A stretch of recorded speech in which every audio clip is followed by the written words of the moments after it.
However, things were very different in Sparta. Gylippus returned home to a hero's welcome, while Alcibiades tightened the noose on his former city-state. He advised Spartan commanders to establish a permanent encampment at Decelea, within sight of the walls of Athens. In 413 BC, a garrison was installed, enabling Spartan troops to conduct their scorched earth policy year-round. Athens was forced to rely mostly on imported food, but with a much reduced navy to keep its port open and free. Everybody in the Greek world thought it was over. And there's a general uprising in the Athenian Empire as many states rebel. Alcibiades, ever the opportunist, moved in for the kill. First, he encouraged the Persian governor, Tissaphernes, to fund Sparta's war effort. Then Alcibiades snatched several territories from under the control of Athens. But all the while he was up to his old tricks, consorting with none other than the Spartan king's wife, Timea. Alcibiades is a man who could simply never let well enough alone. He engaged in intrigues in Sparta, which won him some real enemies. Those enemies sent word to the king of Sparta, in command at the garrison at Decelea, that the king's wife was due to have a baby. When King Agis counted up the months since he'd last seen his wife, the numbers just didn't work. The enemies of Alcibiades immediately point the finger and say, and you know who the real father is. I would imagine King Agis wasn't too happy about this, and Alcibiades had to kind of hot-foot it out of there, one jump ahead of the hangman.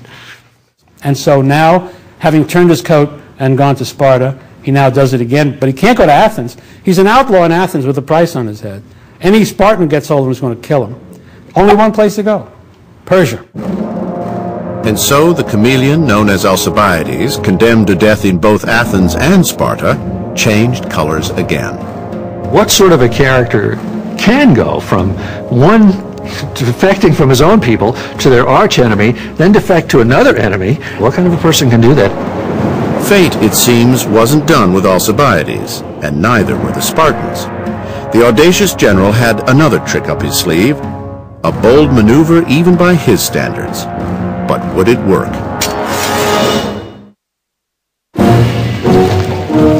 For more than 300 years, just the sight of a wall of scarlet cloaks and bronze shields was enough to force Sparta's adversaries to simply give up and run away. What was at the heart of this great society that allows it to prevail even when vastly outnumbered? To attempt to get a glimpse into the mind of the Spartan warrior, one can turn to some of the last vestiges of Spartan society, their poetry. The significance of Tyrtaeus' poetry to the Spartans was great because he was a powerful poet. He raised the morale of the Spartans through his poetry. He became, in a way, the voice of Sparta. It is shocking when an old man lies on the front line, an old warrior whose head is white and beard gray, exhaling his strong soul into the dust. An abominable vision, foul to see. But in a young man, all is beautiful when he still possesses the shining flower of lovely youth. Alive, he is adored by men, desired by women, and finest to look upon when he falls dead in the forward clash. Let each man spread his legs, rooting them in the ground, bite his teeth into his lips, and hold. This was the Spartan mindset that allowed a small, vastly outnumbered Greek city-state to enslave 250,000 people, strong-arm hostile neighbors into forming powerful alliances, and defeat the million-man Persian army. Now, near the end of the 5th century BC, Sparta was embroiled in the Peloponnesian War, fighting for control of its most powerful neighbor, the Athenian Empire. And for the first time in their history, Sparta was on the ropes. Earlier battles had created heroes and created heroic values. But the Peloponnesian War destroyed heroes and destroyed these values. Cities were besieged, hostages were slaughtered, innocent people were butchered. It was the first modern war where the old niceties were ignored.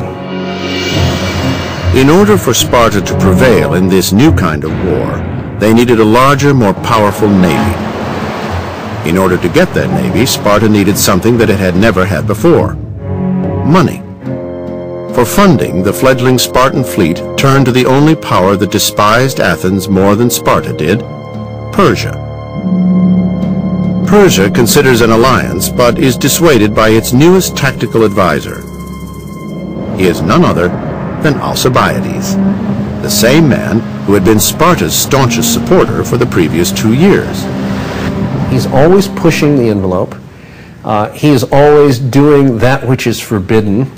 And he's the kind of man who likes to sort of do a little dance around his own capacity to get away with what other human beings can't get away with.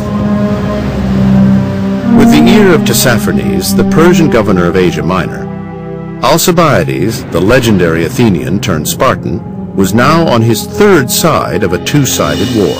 Alcibiades has persuaded Tissaphernes that really what he should do is wear out both the Spartans and the Greeks by not giving the Spartans sufficient support. Let you and him fight, was the policy. A very clever policy for Persia. However, the Spartans were able to collect funds from various interested governments and individuals in order to build their new navy. Meanwhile, Alcibiades continued to display some loyalty to Athens, and as a result was no longer trusted by Tissaphernes. Fearing arrest, Alcibiades left Persia, but only to rekindle his influence in Greece. Alcibiades is staggeringly talented. He is a man who has got a brilliant education. He is charismatic. He's spectacularly wealthy. Everything he touches turns to gold, or at least for a while. Alcibiades turned his charismatic touch once again to Athens, the same country from which he had been expelled 4 years before. In 411 BC, a handful of still loyal supporters appointed him once again as Athens' supreme military commander. Aristophanes in the Frogs has a line that I translate this way about Alcibiades: they love him, they hate him, they cannot do without him. And in the beginning of his now second time in power, Alcibiades seemed to be leading Athens to victory. Although Sparta now had a superior fleet, Athens tenaciously held on to its empire. They just beat the Spartans time after time after time. In fact, the Spartans didn't win a battle until Notium in 407 BC, when Sparta, under the leadership of Admiral Lysander, destroyed a great number of Athenian ships. But the real significance of the Battle of Notium is that it destroyed something more precious: Alcibiades' alliance with Athens. Alcibiades is in command of the fleet at Notium, and for reasons that we simply don't know. He leaves the fleet in the hands not of another elected general, but of his own personal ship's steersman. That steersman gets tricked into giving battle to Lysander against Alcibiades' specific orders.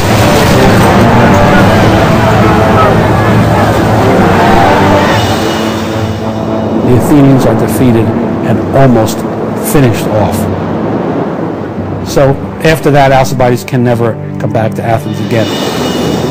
In 405 BC, Sparta was poised to decimate what remained of the once great Athenian navy. Lysander planned a final assault on the Athenian forces at Aigos Potamoi. In exile, Alcibiades learned of Lysander's plan and went to the front lines to warn his former Athenian friends.